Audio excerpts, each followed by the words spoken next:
എൻ്റെ ഈശോയ്ക്ക് എന്നും മഹത്വം ഉണ്ടായിരിക്കട്ടെ. 1 രാജാക്കന്മാരുടെ പുസ്തകത്തിൻ്റെ 8-ാം അധ്യായം 35-ാം വാക്യം മഴയ്ക്ക് വേണ്ടിയുള്ള പ്രാർത്ഥനയാണ്.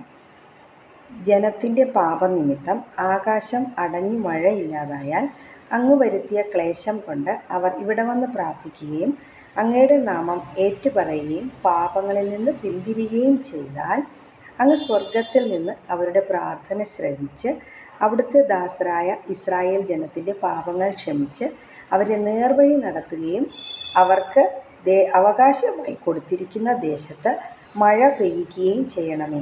ആമേൻ. ചൂടുകാലത്ത് മഴ കിട്ടാൻ നല്ല പ്രാർത്ഥനയാണ്. രാജാക്കന്മാരുടെ 1-ാം പുസ്തകത്തിലെ 8-ാം അധ്യായത്തിൻ്റെ 35-36 വാക്യങ്ങൾ. കർത്താവേ, അങ്ങ് അവരെ നേർവഴി നടത്തുകയും അവർക്ക് അവകാശമായി കൊടുത്തിരിക്കുന്ന ദേശത്ത് മഴ പെയ്യുകയും ചെയ്യണമേ. ആമേൻ.